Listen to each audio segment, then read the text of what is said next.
What's up, guys? Have the chat up. I'm going to try to be Josh tonight a little bit too, because he can't make it, unfortunately.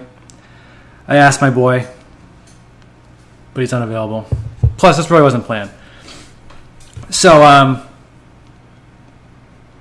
welcome back, I guess, huh? But there was a post I made earlier today about technique, and I was asked to expand or expound upon it. And the post that I wrote was, the technical aspect of arm wrestling is not that complicated. I see so many newer pullers paralyze themselves thinking it's some kind of unattainable goal to become a technician.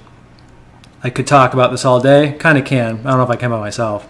But it's not that complicated. Simplicity is always best, and make it complicated as needed. The complicated part is choosing the correct option when it counts, and not the option itself. So, really simple.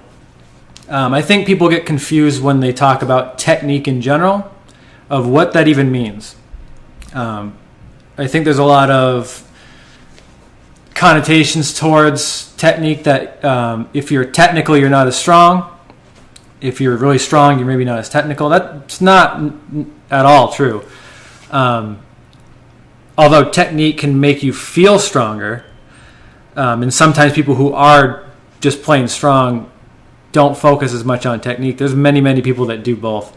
But you really just have to look at the definition of technique itself. So the definition of technique, according to the dictionary, is just the skill or ability in a particular field, or a skillful or efficient way of doing or achieving something. So really, it's just as simple as performing a task. Now, when we're talking about it in the context of arm wrestling or any sport at all, technique is just efficiency. Now, if I am going to set up with a person and they say go, and I want to curl my wrist, I want to make that action as efficient as possible, which means I just want to use as little energy as I can to achieve the goal. It's really just budgeting energy. So I want my $1 worth of wrist curling ability to really equal $5 to my opponent, right? That's really how you have to think about technique. You can force moves all you want. Can you do it all day long in a big class? Probably not. Can you do it against a guy who is technically sound, which means they're efficient? Probably not. They're probably going to find a way to make you very tired. They're probably going to find a way to target that one thing you're going for with 5 different muscle groups. So, in terms of, we'll just take something like back pressure. Back pressure is just as simple as taking the match from center of the table to yourself. You can do it through your lat or your, whatever, your pec. You can do it through your bicep. You can do it through both. Hopefully you're doing it through both, because that's really a more efficient way. But efficiency. I don't want to make it as hard as I can on myself. I want to make it as easy as I can. I want to use everything. I want to use my brachialis. I want to maintain neutral rotation. I want to do all these things to make me dragging you to my side of the table easier. I don't want to make it harder. And the easier I make it for, the better technique I'm using. So this thing where newer people, and I see it in pretty moderate, we'll say, not elite guys so much. You see it in the elite guys sometimes too, though, where people just get it's like paralysis by analysis, right? They try so hard to figure out this technique thing that you end up doing nothing, or you end up doing what you're trying to do mentally, what you're picturing, you end up doing it wrong because you just want to get it done. Now, what that usually ends up in is you use a lot more energy than you wanted to use. And when you're really, really efficient, what you come across is that these guys have great endurance, right? Some guys have good endurance genetically. Some guys just have it physically through training, whatever. But the guys who have really, really good endurance over a long period of time, and no matter what format you get into, whether it's a tournament or it's one-on-one, it's the guys with good technique. And it's because they're using just enough to get the job done. They're not using way too much, and they're not using the wrong thing and then having to switch to the right thing. if that makes sense. So when I top roll, I don't necessarily want to drag back and rotate all the way through if I don't need to do that. If I can just pull back, rotate just a little bit, and I have enough, then that's all I'm going to do. I'm not going to waste my rotation. I'm not going to waste the energy in that motion if I don't need all of it. Why would I give it all away? I don't need to kill an ant with an axe. Okay? I don't need to do that. So if you're going to waste all of your energy on somebody, it better be worth it. And in terms of the technical aspect of arm wrestling as well, a lot of that comes before the match ever starts. If you're going to sit there and use your 30 seconds to load like hell against your opponent who's be on your side of the table and wrists curled in and shoulders not squared, all these things really, really tight and all this other stuff, that's not efficient in the least. No referee that's worth anything is ever going to start the match there. You're not being efficient. You're not using good technique. That is technique.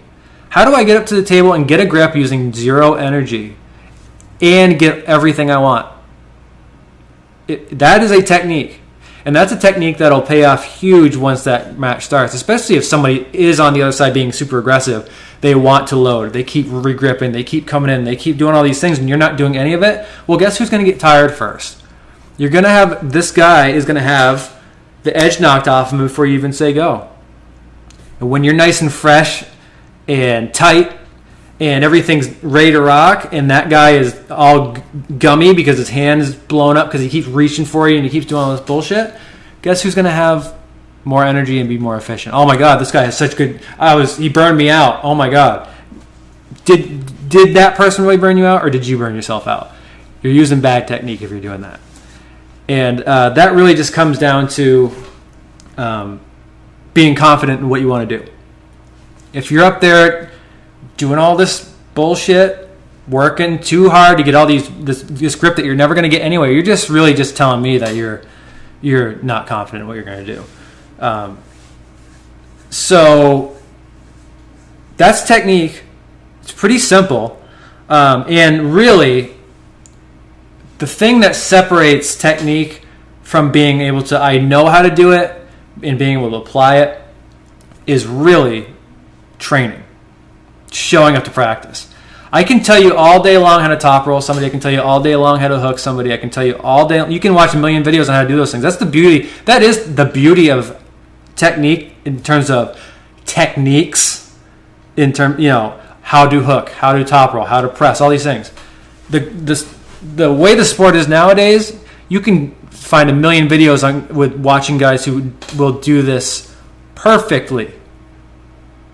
They're so efficient at it, they're so good at it, and they're willing to tell you exactly how to do it. You can watch videos all day long, and you can get a really good grasp on how to do this stuff. But you're not really going to know how to do it in terms of applying it unless you do it yourself. Go to training. Do it. And really, really what makes technique good is being able to know what your opponent's going to do. So there was a study done a while ago. I'll see if I can find it, and I'll link it. I'll link it in the description. I probably won't, but it's out there. I'll do my best to remember. There was a study done a long time ago where they took table tennis, ping pong guys, and they tested their reaction time with like Olympic level table tennis players, right? And they were looking at this going, oh my God, we're going to find out there's this huge disparity of reaction time. And what they found out through this big long study is that the reaction time really wasn't much different at all. The Olympic level table tennis guys and the amateurs were really not much different at all. And they went, oh my God, what's the difference? And really the difference, and it's just like any other sport, and especially when it's a one-on-one, when there's me and you up there and we have to put our hands on each other, what's going to happen next? The guy who knows what's going to happen next with a good probability is going to be the one who chooses the right technique to use. Because if you know how to do something perfectly but you can't use it, you can't capitalize on it, it doesn't matter. If you have one great technique and somebody knows how to shut it down because they can see it coming from a mile away, it's not going to matter. So the person who can really get up to the table and I can tell you exactly what you're going to do, that's the person who's going to have the superiority in choosing that technique. You got to be strong enough to do it. You got to be all that stuff. We all know this stuff. We all know that technique's important, but you need power to be able to perform a technique. Stuff's been said a million times. It's nothing new. But if I can walk up to that table and I can tell you before you know what you're going to do because of just the way your body's set up, who's going to have the upper hand? Who's leading? It's me and you up there. There's only one person can lead at a time. That's it. And if you're the one leading when I walk up there, it's my job to change it. And it's my job to knock you off of that, of your step. And I can do that, and that's a whole different conversation of how to maybe make somebody change. But really, the right technique is the one that is going to hit the first time. And it doesn't mean you have to be great at everything. It doesn't mean that you have to be able to adjust on the fly and all this stuff. It's not necessary. It's really not necessary if you know what your opponent is going to do as soon as you grip up with them. It's just not as necessary, and it'll give you so much more confidence when you walk up and you grab a hold of somebody and you can see what they're going to do. You can see it, and it really just comes strictly from setting up a million times with as many people as you can. Go to training, and it can be something. If you go once a week, go twice a week, and just pull real light one of those days. Just set up with people. Just the act of walking up to a table, putting your elbow down and gripping up with somebody, even if you just work defense or if they pin you all night long, it is useful because you are training your brain to walk up to that table and know what is going to happen. And believe me, that is the technique to take with you. So hopefully you guys learned a little bit. Hopefully it's a little, hopefully it was a little more in-depth than what I wrote before. So really, that's it. I mean, there's the techniques of, there's a few layers of technique. One is just what are you going to do? Two is how to do it very efficiently. So just do the same amount of work or the same move that you did before, but just do it easier than you've ever done it before. Learning how to apply that to how you pull before the match, and then also being able to anticipate what's going to happen. So hopefully those things help, and hopefully next time Mr. Josh Grant can join us. My fault he couldn't. I just started this thing on a whim, so it's not on him. So don't beat him up too bad. Beat him up super bad. All right, guys.